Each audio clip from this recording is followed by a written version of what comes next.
Hey, I'm Michelle, just 39-year-old working in an office in a cozy regional city. It might not be a bustling metropolis, but it's got all the charm and amenities you need for a comfortable family life. That's why it attracts folks from all over. Now let me tell you about my pride and joy, my 11-year-old son, Ken. This kid is something else. He's not just a whiz in the classroom, but he's also a star on the field. I couldn't be prouder. And let me tell you, chatting with Ken is like catching up with an old friend. He's sharp, curious, and always keeps me on my toes. It's like having a little genius in the house. I met my husband, Roy, in town. He approached me, which was unusual for him. When he first spoke to me, he seemed serious, wearing silver-rimmed glasses and a suit, stumbling over his words. He said, "I've never done this kind of thing, but I'm serious." I sensed something trustworthy in him. Our relationship with Roy progressed smoothly, leading to marriage. I still remember his proposal. "Will you marry me?" It was a support for me even when times were tough. Roy was successful at work, having been promoted to a managerial position last year. His salary had increased and he was happy about it. Then suddenly Roy started complaining of ill health and began missing work. At first I thought it was just a cold, but it turned out to be more serious. He wasn't physically ill but mentally strained, leading to a long-term leave. I was confused, having never dealt with anything like this. My parents both worked, and I had never seen them take a day off. But nowadays it's common for people to take time off for mental health. I read everything I could find, trying to make life easier for Roy. Initially, Roy rested at home, but he soon started going out daily, supposedly for medical appointments. I was worried but respected his decision to go out. Our first problem was money. Obviously, his salary stopped during his absence. Thankfully, we received some financial support from his insurance, but Roy didn't contribute to the household, claiming the expenses were for his treatment. I had to manage the household on my salary alone, with rent, groceries, and utilities. The list of expenses was endless.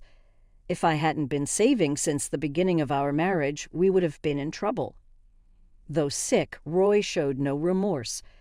Instead, he started complaining about the meals. "Hey, there used to be salad with stew. Why not today? Fresh veggies are expensive. We have more bread instead, so bear with it. I can't eat this. I'm going out. No, we'll run out of money. It's my money. I can spend it however I want." After arguing, Roy stormed out of the house. Ken quietly eats the stew without any side dishes, without complaining. "Mom, your stew is delicious just by itself.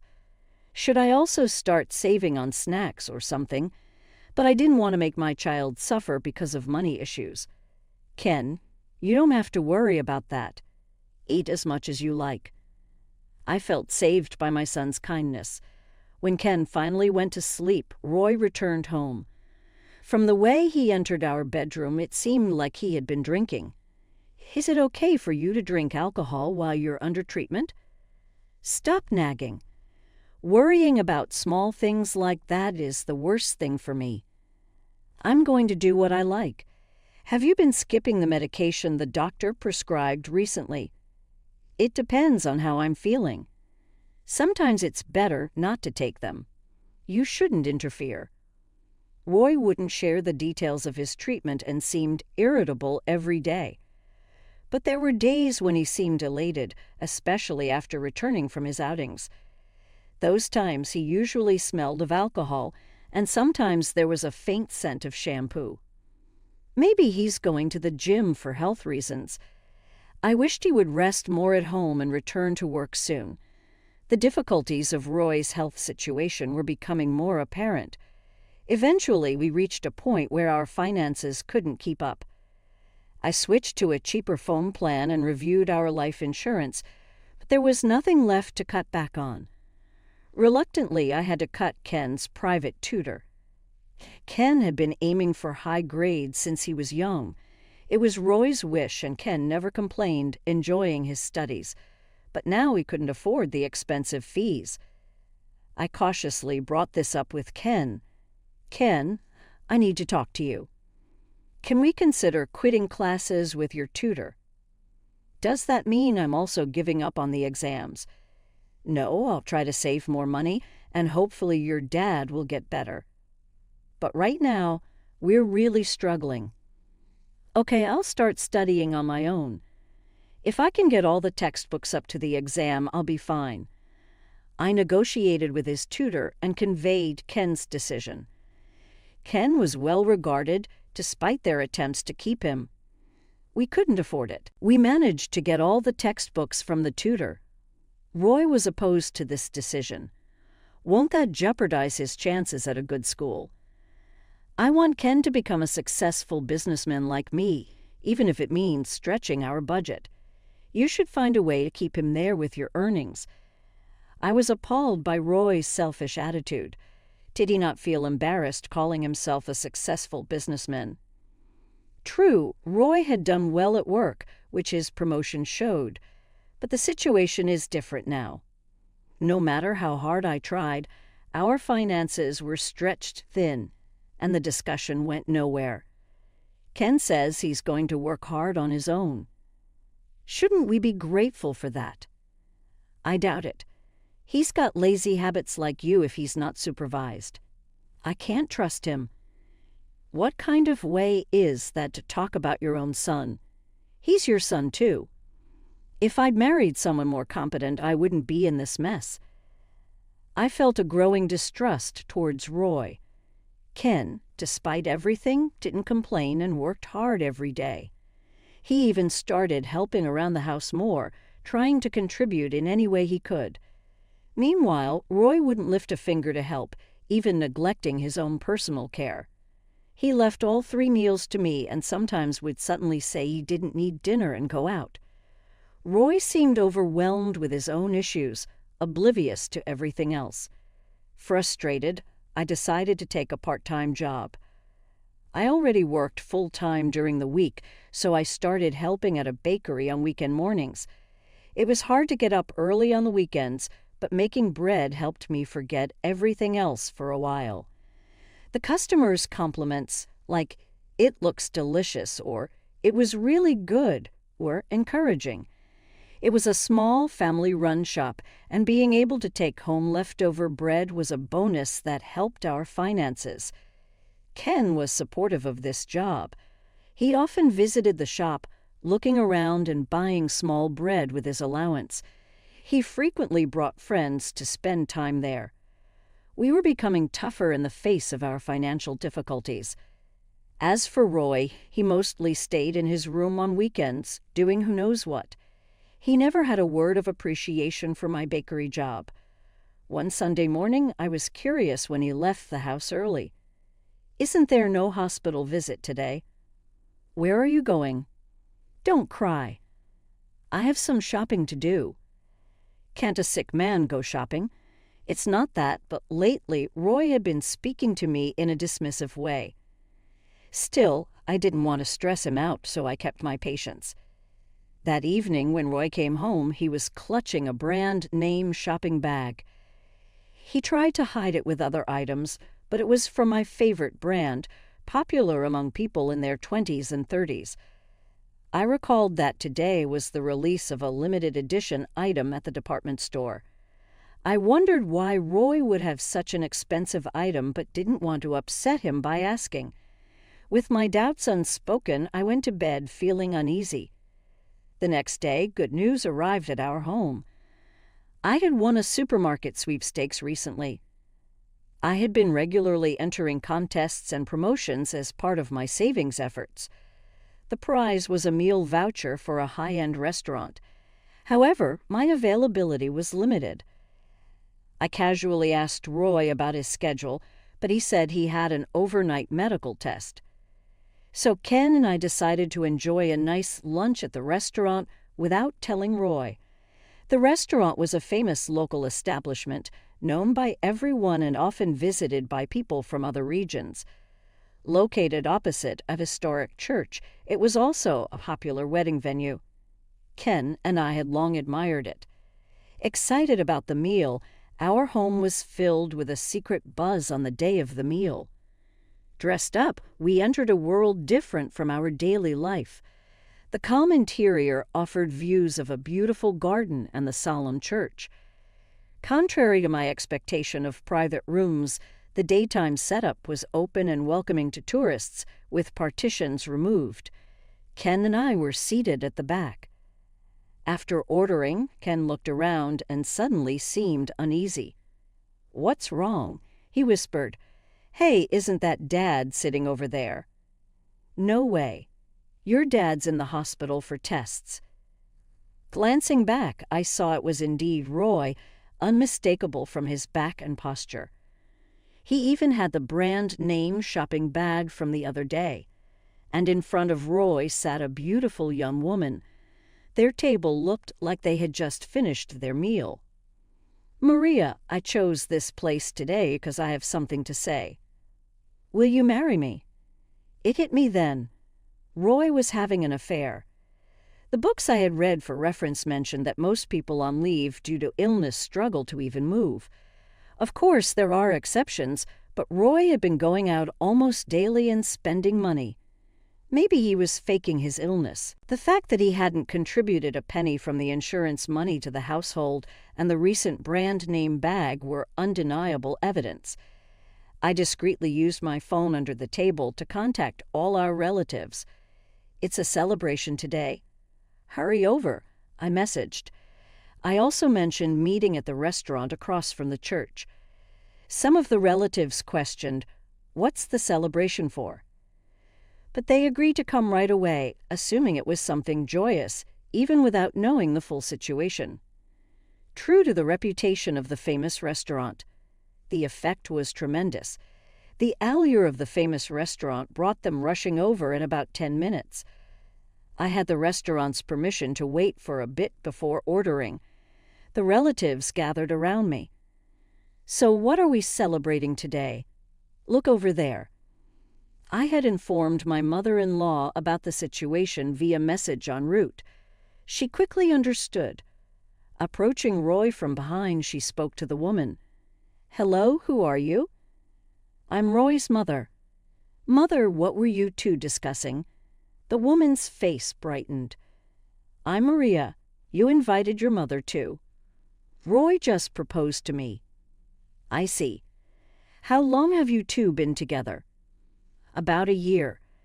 I work in a clothing store and he's always been there for me, even adjusting his time off to be with me." I was shocked by Maria's words. A year ago coincided with when Roy stopped going to work. Could it be that he took time off work just for this? A reluctant thought crossed my mind. "Is that true, what you just said?" When my mother-in-law turned to face Roy, he was shaking and had gone pale. Behind her, he could see me and all our relatives. "What are you all doing here?" "Answer the question." My mother-in-law slammed her hand on the table in front of Roy, like a detective interrogating a suspect. She was a former teacher who hated dishonesty. I had never seen her look so formidable. "Why are you behaving like this? Aren't you going to celebrate with us? This man, he's married with an 11-year-old child. He's in no position to be proposing. What? Is that true, Roy?" Roy, as if resigning himself, admitted it's true. Immediately, Maria slammed the table. "Unbelievable. You flirted with me while you're married." "No, Maria, let's talk about this." "What's there to talk about?" I was appalled. Roy had even flirted with Maria. He had used his seemingly respectable appearance as a cover to do as he pleased. But Roy was not an especially charming man. At best, he was a middle-aged man whose only merit was being thin. I got tired of Michelle. Ever since we got married, she lost all her charm. All she talks about is household stuff. I was exhausted by such a matronly wife. Even so, Roy had always been a dreamer. I thought it was my duty to keep him grounded. If you're going to say that, what about you as a husband? Since we got married, you always wear the same clothes, don't care about your hairstyle, and have never helped around the house. I'm the breadwinner? That's a man's charm. You just exposed yourself. Then what charm do you have now when you're not working? I was disappointed in Roy's reasoning. After all, he was in no position to criticize anyone. Moreover, I had always been mindful of my appearance, often receiving compliments, and was diligent in household chores. I didn't want to slack off just because we were both working. I was sick of Michelle. Then I met Maria at a shopping center. She looked like an angel. I couldn't believe what he was saying. No matter the reason, infidelity is inexcusable, especially when married with a child. Maria agreed to go out with me. I can still date young women. I'm handsome. Don't be delusional. I was with you only for future financial support for my new store. Roy seemed shocked by her words. He had never doubted Maria's love for him. Who else would date an old man like you? I'm still young. Give me back this past year. You're lying. No lie. I plan to divorce you after getting a new store by marrying you. Roy looked shocked, as if betrayed by his beliefs. Let me say something. I stood up and approached Roy. This man stopped working a year ago. He claimed to be unwell, and I tried to be understanding, but he went too far. He neglected our family, putting himself first. Ken had to endure a lot because of him. I can't consider this man my husband anymore. Honestly, I suspect his illness this past year was all an act. My mother-in-law glared at Roy and pressed him. Aren't you ashamed being accused like this? Don't you want to say it's an exaggeration to call it malingering? No, it's okay. It was indeed a sham. Roy then stuck out his tongue. The doctor and my company were so gullible. Just saying, I felt a bit sick. They treated me like I was fragile. Thanks to them, I got money and could do whatever I wanted. I couldn't give up such an easy life. Do you realize how many sacrifices were made because of that? It's none of my concern. In Roy's words, my mother-in-law seemed to reach her limit. Don't joke around. Michelle came to me for advice several times. What do you think of her feelings? I'll live a life that's suitable for me. It's a new beginning with Maria now. If you understand, please don't interrupt my proposal. That's when Maria spoke up. I'm not breaking up with him until I get compensation for tarnishing my reputation. Sure, I'll also demand child support and the living expenses you squandered this past year. Roy found himself between Maria in front of him and me behind, with no allies to turn to. He started receiving jeers from the relatives. A waiter approached our table and gently suggested, "Excuse me, it seems to be about time for you to leave." They wanted us outside to avoid disturbing the restaurant's atmosphere. We all moved to the church outside the restaurant. Roy, what's the truth? Tell us from your own mouth. It's true that I've been seeing Maria for the past year. So the illness was all fake, right? Yes, pretending to be sick meant I could take time off work and see Maria easily. I used the insurance money for gifts, and I did some part-time work for the extra cash. This entire year was a result of Roy's selfish actions. It felt foolish to have supported such a man, adjusting my and Ken's lives for him. It was all because of you, you liar, you traitor. From the relatives came comments like, "How could you neglect such a good wife, and I'm cutting ties with you. Let's get a divorce. Wait, now that Maria is gone, you're all I have left, Michelle. So I'm just your second choice. What if Maria changes her mind and wants to marry you? Then I'd go with Maria. It's natural for a man to switch to a better woman." I was disgusted. Roy still didn't understand his situation. One of the relatives muttered, "He's a real idiot." Hold on, I'm not changing my mind. I'm done with this low life. I get it. That was just a hypothetical scenario, but now it's clear how much of a scumbag Roy is. Without Michelle, who will cook and do laundry for me. Can you believe this guy? Then my mother-in-law stepped forward. I didn't raise you to be such a son. Her loud voice echoed in the shrine. All I've heard is self-centered excuses. Are you even human? I feel the same way. How do we fix this scum? It's impossible, but committing insurance fraud is a serious crime. I won't help him even if he comes crying to me. My mother-in-law was resolute. Come on, Michelle, help me. No, I'm cutting ties with you. Make sure you don't miss any payments I mentioned earlier, no matter how broke you are. That day ended with everyone condemning Roy. I didn't let Roy into the house. I discarded consumables, sent all his belongings to his parents' house, and completely avoided him. I refused all his mail and parcels as he was no longer family. Roy's room, which I entered for the first time in a while, was a mess. I found numerous receipts revealing he'd spent a lot on Maria. It also turned out that his supposed hospital stays were actually trips with Maria. I boxed up the travel photos and souvenirs as evidence of his affair. It seemed Roy planned to quit his job, take my earnings, and remarry Maria. Unbeknownst to us, there were other witnesses at the restaurant, executives from Roy's company. They had recognized Roy and debated approaching him, but decided to ignore him, thinking it was private. However, they overheard our conversation and were shocked. Roy's infidelity and fraudulent sick leave enraged the executives. Roy underwent a thorough investigation. It revealed that 90% of his doctor's visits were lies, mostly to meet Maria. Effectively, Roy, a manager, was skipping work to see a woman. He even lied to doctors for a false diagnosis. This scandal reached the news, and Roy was fired, making reemployment difficult. Not only the company, but the insurance agency also began investigating. They confirmed the fraud. As my mother-in-law said, Roy faced criminal charges for fraud. He was thoroughly interrogated and lost his freedom.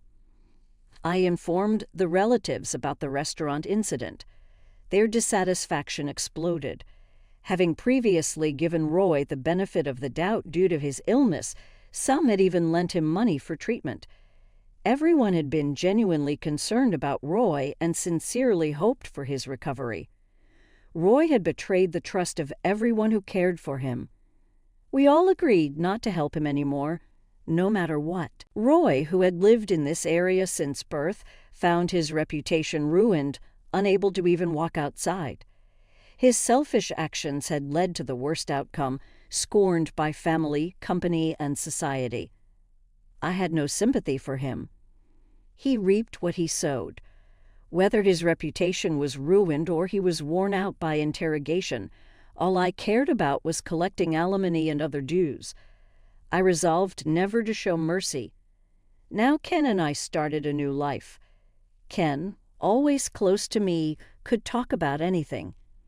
My in-laws, aware of the ordeal, offered their support.